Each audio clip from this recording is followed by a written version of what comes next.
Pessoas que tiveram a vida transformada por Deus, verdadeiras histórias de conversão rumo à vida. É isso que você encontra aqui no programa 180 Graus, o Ponto da Virada, que começa agora.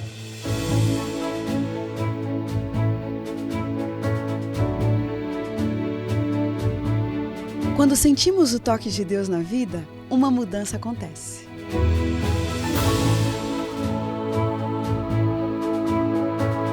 Surge à nossa frente possibilidades de felicidade plena.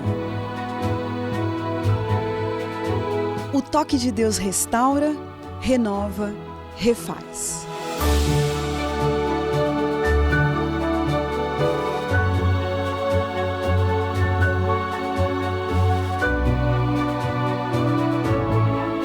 Hoje conheceremos uma pessoa que experimentou essa graça maravilhosa.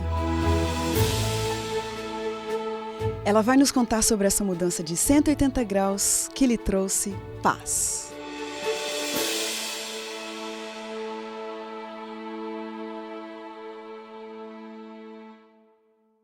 Regina Helena Cunha Mota Maier nasceu em São Paulo, viveu muitos anos no Rio de Janeiro, é a primeira filha de uma família adventista. Seu pai, formado em teologia, foi cantor do Quarteto Arautos do Rei, e sua mãe, também muito envolvida com a igreja, foi professora de música e regente de coral e de escolas adventistas. Apesar de sempre ter estado muito envolvida com a igreja, ela só reconhece sua conversão por volta dos 30 anos de idade.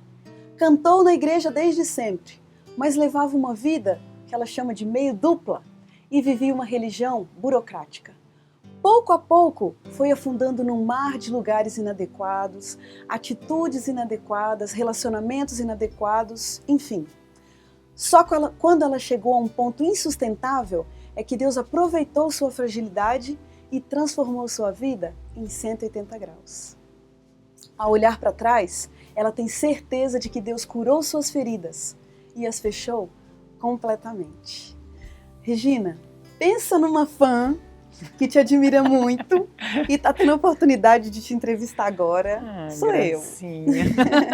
Obrigada. Eu que estou assim, muito feliz de estar aqui. Muito obrigada por você estar aqui e dividir um pouquinho de você, né? Porque quando a gente fala da história... dessa história que acho que talvez seja a história de muita gente, né? Fala um pouquinho pra gente das boas lembranças que você tem da sua infância. É uma infância com muita presença dos pais, né? Meus pais eram presentes não só assim nos sábados em que a gente fazia coisas juntos na igreja. Meus pais procuraram sempre nessa fase frequentar igrejas pequenas. Só na adolescência que eu comecei a frequentar uma igreja grande como Botafogo, por exemplo. Mas antes eram igrejas de periferia em que eles pudessem contribuir. Então sempre tinha até espaço para mim, que era criança, né, para cantar, para passar uma história, contar, fazer algum tipo de atividade, né, tocar uma flauta doce, alguma coisa assim.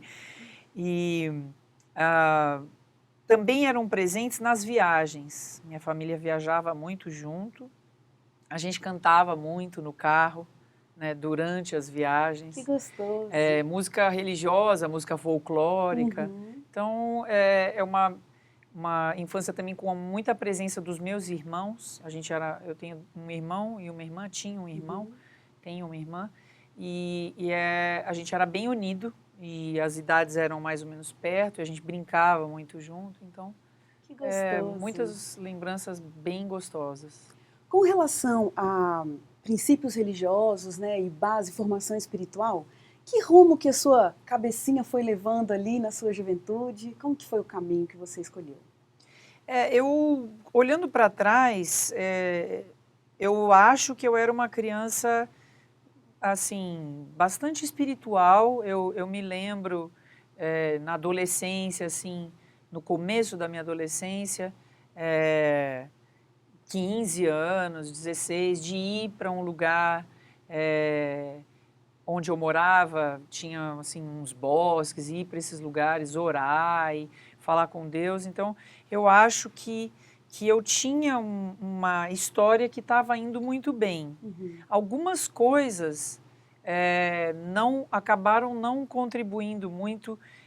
A minha família morou nos Estados Unidos quando eu era adolescente. A minha volta para o Brasil foi um momento muito complicado e eu não sei assim exatamente o que foi acontecendo, mas esse momento da reentrada aqui na escola, aqui na igreja, aqui, ele foi se desfazendo, assim, foi.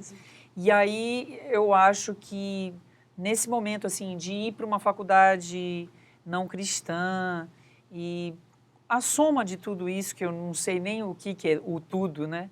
Mas eu me tornei uma pessoa cada vez mais distante daquela pessoa que eu tinha sido até a adolescência.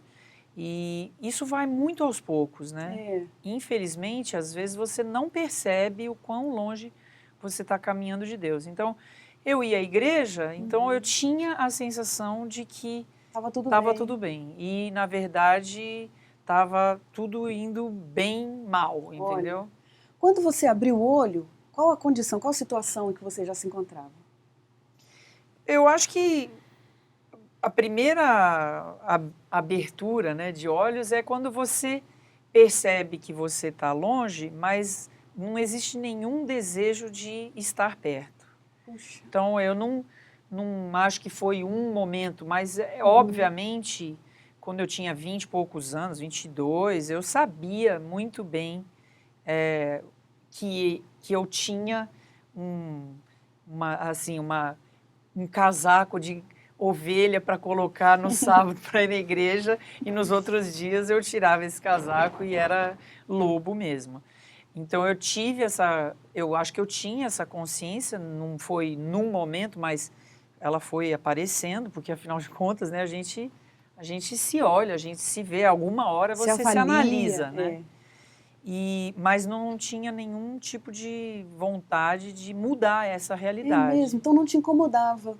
Naquele momento não me incomodou. Só para a gente pontuar um pouquinho melhor, o que significa exatamente esse lobinho, né, que estava lá dentro? Seria o quê? No sábado pela manhã você estava na igreja e daí o que você quer dizer com afastar cada vez mais longe? Então, por exemplo, na faculdade eu fazia parte de um grupo de teatro sem problema nenhum, né? A gente fazia coisas legais na faculdade, mas o nome do grupo era Tô Parando de Fumar. E então isso já te dá uma ideia de um hábito super nocivo, que é o cigarro, que fazia parte da minha vida naquele momento. Então, pequenas coisas assim, lugares que eu ia com os meus amigos, eu gostava muito de dançar e gosto muito de dançar, né? Eu sempre digo que desde a minha conversão eu estou esperando muito ir para o céu para poder dançar do jeito certo, do jeito que Deus se agrada e tal, porque eu acho que é uma arte que ficou bem deturpada, assim, e longe daquilo que tem a ver com o cristianismo, né? Mas então esse tipo de vida social que não tem a ver com o cristianismo, ele fazia parte do meu dia a dia, de todos os meus dias, inclusive do sábado à noite. Então tinha um espaço assim muito pequeno para a loba vestir a pele do cordeiro, e o resto desses espaços eram ocupados por atividades que não são dignas de uma pessoa que se chama cristã. Mas durante muito tempo eu não tive nenhum pudor, né, em invocar uma condição de se achar meio cristã, entendeu? E estar fazendo todas essas outras coisas, né? Puxa, Regina, você vai falando isso e essa figura que você vai criando assim na nossa cabeça vai ficando difícil para a gente imaginar. Como que Deus vai alcançar esse coração? Porque um coração parece que até indiferente. Eu acho. Né? Porque se é uma pessoa que não conhece nada e entra em contato com as coisas espirituais, Em algum momento a gente imagina que vai se despertar algum interesse. Mas você que já cresceu com uma base muito boa, e com todo esse histórico que você disse, né, de frequentar igrejas pequenas, participar desde sempre, e simplesmente não ter interesse, né, não ter vontade de se aproximar, Deus foi paciente, né? Deus teve que... Deus é muito paciente e certamente foi muito paciente comigo.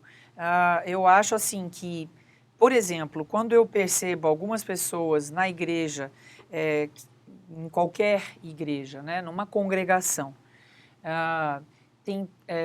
tentando assim, essa pessoa não pode participar, essa pessoa não pode participar, eu fico muito preocupada, porque se as pessoas onde eu convivi tivessem tido essa oportunidade, essa atitude,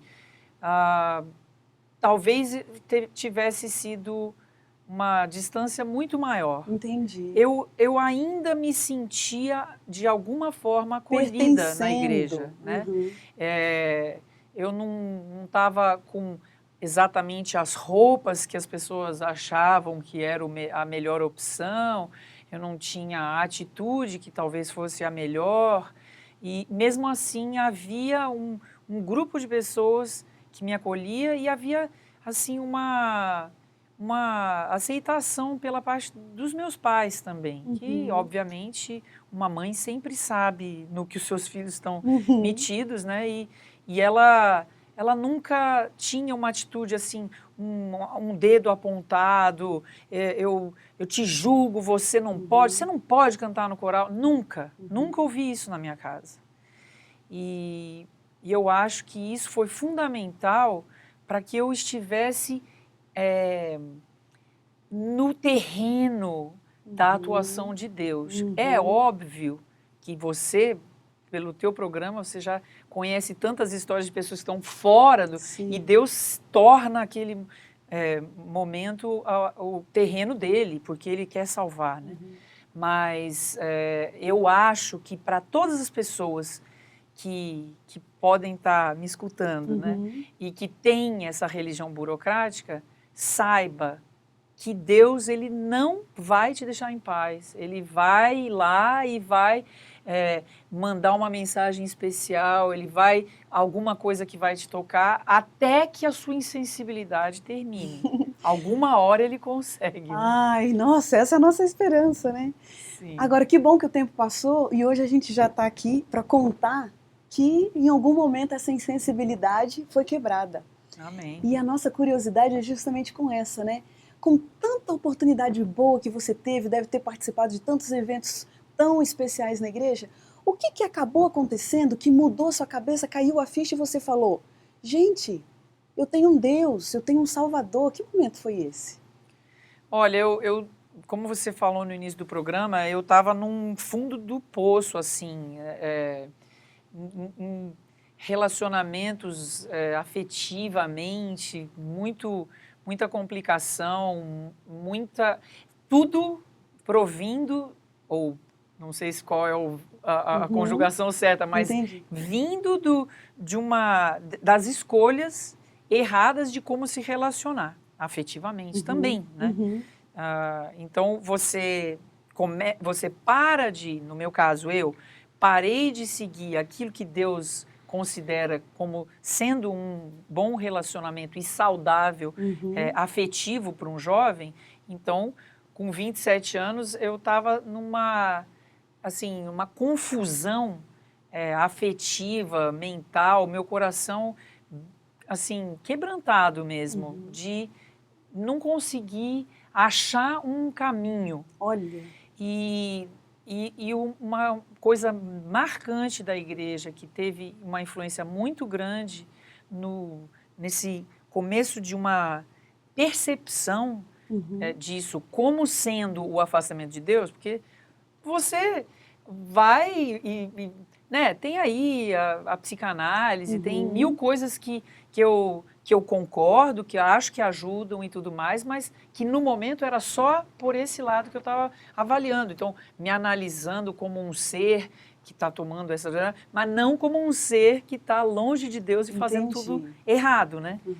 A percepção dessa questão espiritual, ela começou numa semana de oração do Williams Costa Júnior. Olha lá só. na igreja de Botafogo, em que ele falou sobre o louvor. Não Olha. no louvor como música, mas Sim. o louvor como estilo de vida. Olha. Né? Você louvar a Deus em todas as situações. Isso foi um gancho. gatilho. Mas que coisa maravilhosa. Quantas semanas de oração você já tinha participado, Sem ouvido, e dúvida. você vê?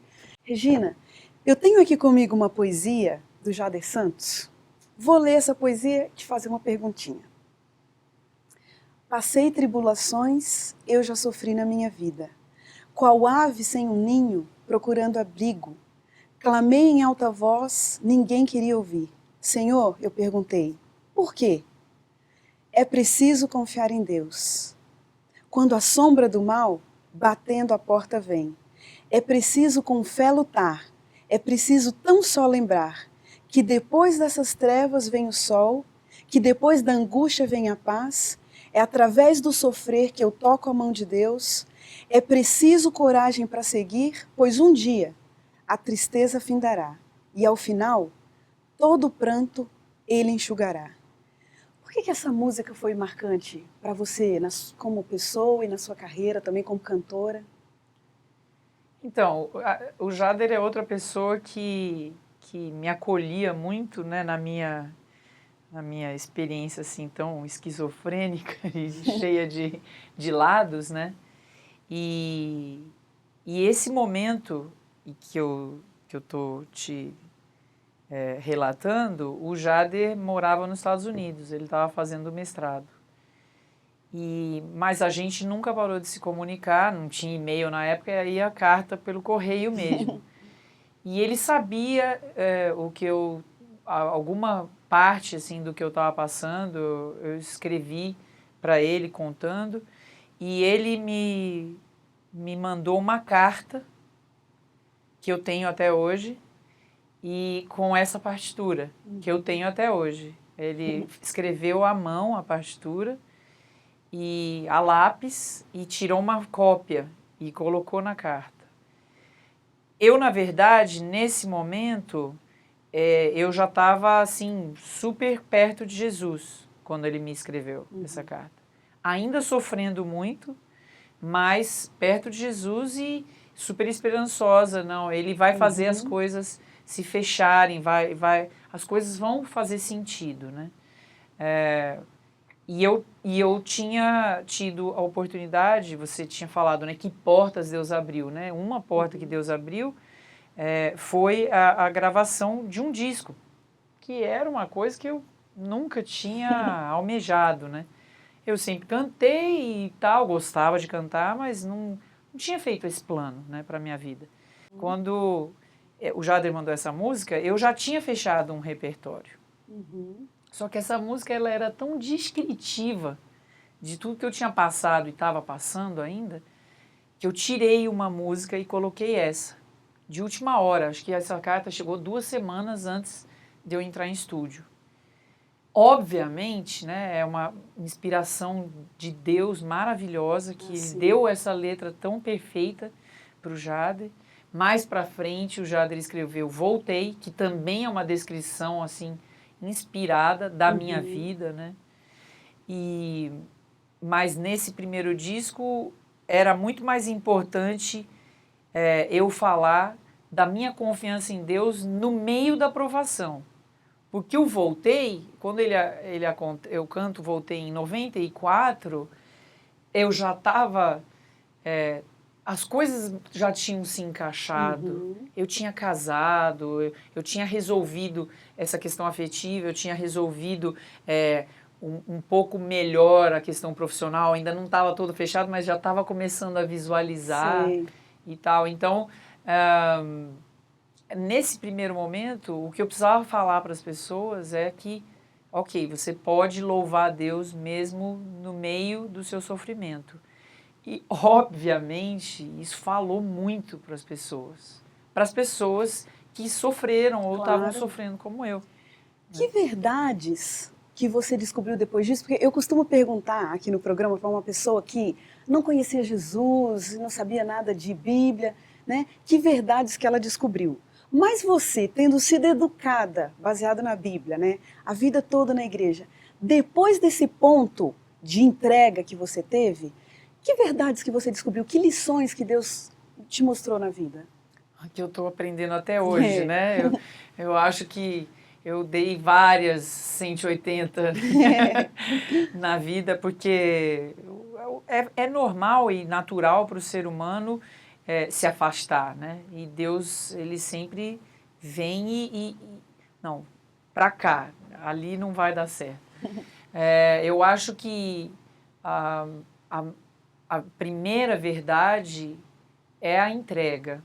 Porque uma coisa é você estudar a Bíblia e conhecer a verdade da salvação, o evangelho da salvação, né? Aquilo que Deus fez na pessoa de Cristo para que a gente pudesse salvar. Mas isso são informações que às vezes não estão fazendo diferença na vida, no coração. Uhum. Eu acho que minha primeira descoberta precisava ser essa entrega, que a religião não é um grupo de doutrinas, que não é um grupo de informações que eu tenho, não, e que a religião é uma atitude de completa humildade, de você achar que você...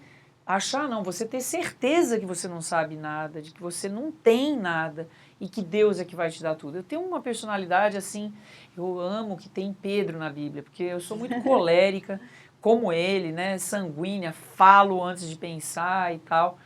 E então eu sempre muito segura, não, eu sei o que eu quero, o que eu vou. E aí quando você percebe que você não sabe tanto assim, aí Deus pode começar a falar. Suscitamente, Regina, quando você olha para trás e vê o que Deus fez para você, o que você diz? Eu só posso ser muito grata. Porque além dele me dar um ministério, olha como Deus é maravilhoso. Ele não quer só que você pregue o evangelho, não, ele me deu a alegria, sabe, a música, a alegria de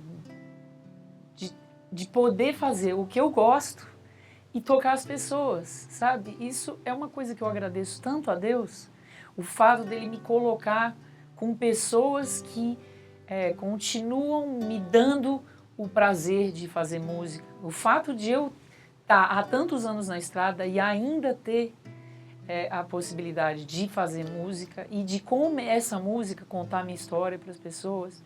Então, a única coisa que eu posso ter é muita gratidão. Que coisa linda! Vamos para o nosso ping-pong, então. Vamos. Vida. Jesus. Beleza. Meu filho. Sucesso. Salvação. Felicidade. Cantar. Perdão. Imprescindível. Uma saudade. Meu irmão. Futuro. Céu. Um pedido. A salvação da minha família.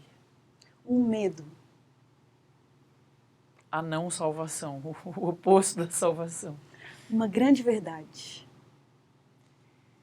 Deus faz tudo, tudo, tudo. Uma grande mentira. Que a gente pode conseguir fazer alguma coisa por nós mesmos. Um versículo da Bíblia que te acompanha. Para uma pessoa que fala mais do que deveria às vezes, uma sabedoria de Salomão, né? Como maçãs de ouro em salvas de prata, assim a palavra dita a seu tempo. Que coisa linda, Regina. A palavra dita a seu tempo na sua vida, esse seu testemunho.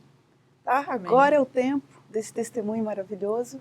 Que Deus continue te usando para abençoar tantas pessoas com essa voz maravilhosa, com essa história, com essa vida maravilhosa. Muito obrigada mais uma vez. Obrigada a você. E a gente termina o programa 180 Graus, o ponto da virada, feliz por esse testemunho tão maravilhoso. E como diz o texto bíblico, era preciso que nos regozijássemos e nos alegrássemos, porque esse teu irmão estava morto e reviveu, estava perdido e foi achado. Um grande abraço para você e até o próximo programa.